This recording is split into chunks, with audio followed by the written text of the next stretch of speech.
when there's like market trends or whatever, it's basically like one outlier book, like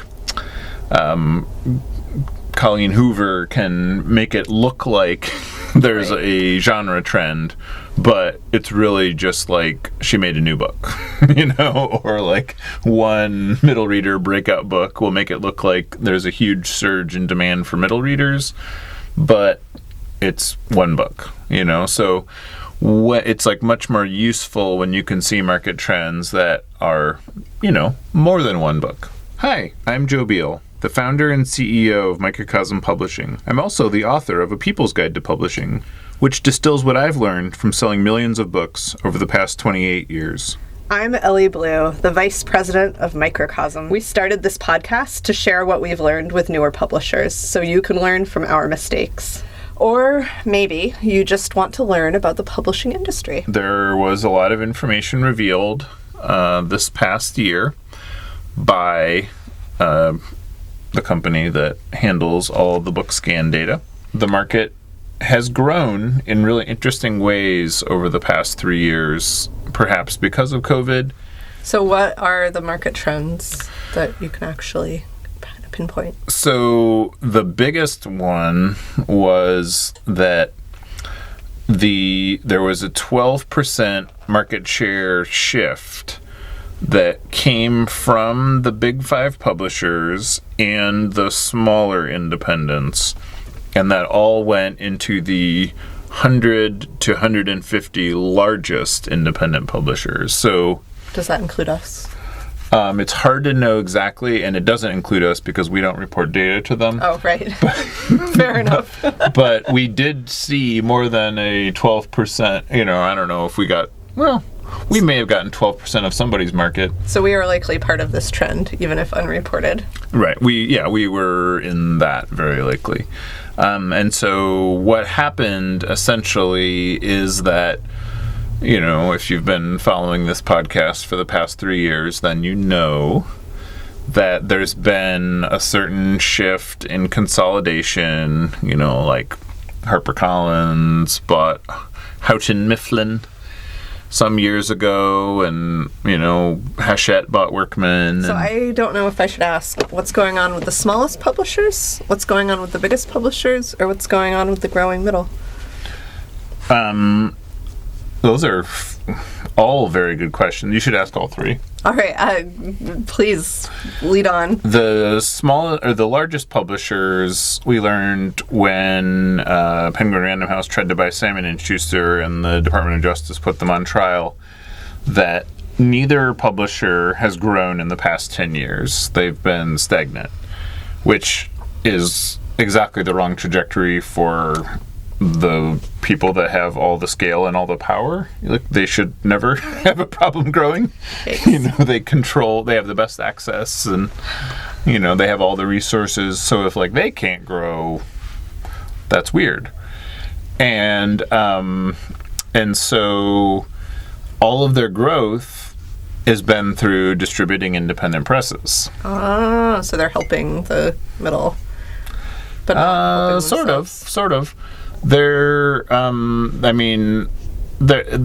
a little more complicated to get into thoroughly, but and then the smallest presses, they have the leverage problem where they have no, they're dependent on so many other organizations and retailers and sets of variables, and they're largely susceptible to giant risk of returns, and those are the kind of publishers that'll be a little too reliant upon a distributor who is a little too reliant upon Amazon.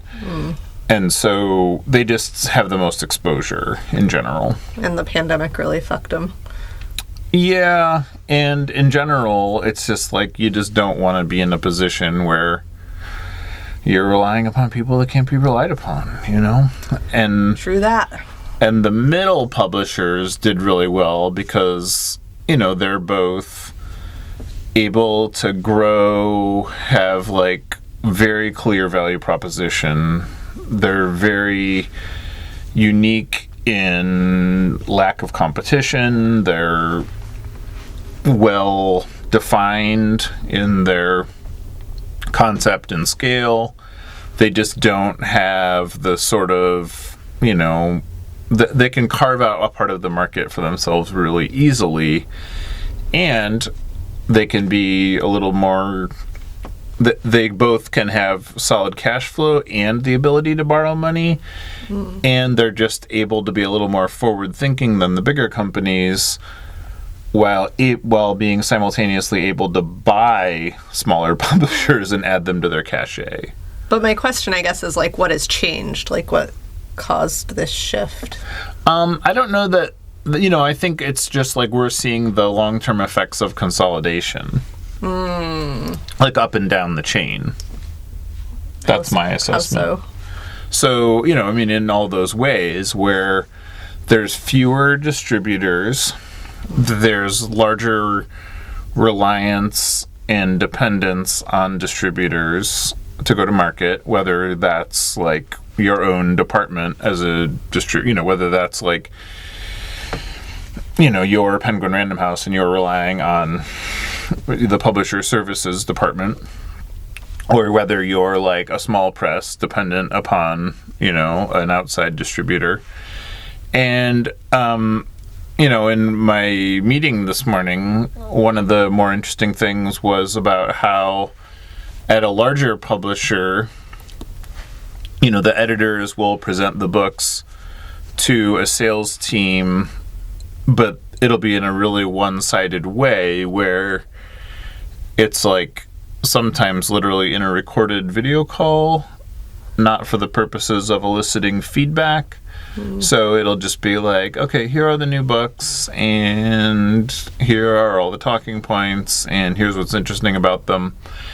Whereas for a smaller publisher, a sales conference is like more of a two-way street where the salespeople are empowered to say things like, you're sort of getting it wrong here, or like, this is the wrong price, or this is the wrong package, or I don't think you entirely understand the audience of this book.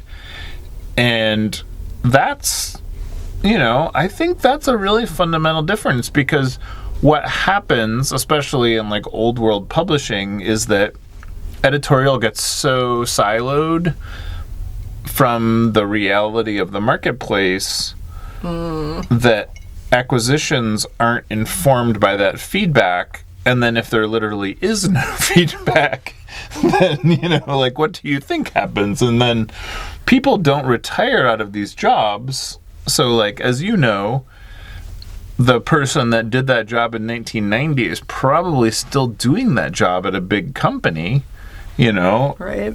And so that's, like, kind of, I think, where that stagnancy comes from.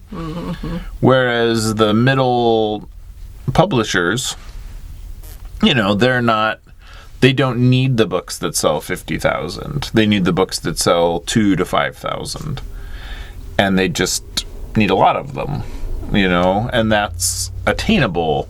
Whereas the books that sell 50,000 are a lot more difficult to, or in the cases where they're obvious and not difficult, they're more squabbled over, because, it then becomes a bidding war, and then it's sold at a price where the publisher can't make money. That was a lot of information, and I feel like we're getting into a whole different podcast episode. But that's the answer to all of it. That's why the bottom struggles, because they're like made to fight over shelf space and scraps, and the top struggles because they can't innovate, and when they do, they can't do it quickly. And the middle does very well because they're sort of allowed to pivot and like respond to changing circumstances. Thanks for joining us once again. Please send your questions to podcast@microcosmpublishing.com so we can answer them on future episodes. And please give us 5 stars on iTunes and everywhere else that podcasts are reviewed. You can find us on the internet at microcosm.pub, on Twitter at Microcosm, on Facebook at Microcosm Publishing, on Instagram at Microcosm_pub, and here in Portland, Oregon on North Williams Avenue. Thank you so much. Have a wonderful week.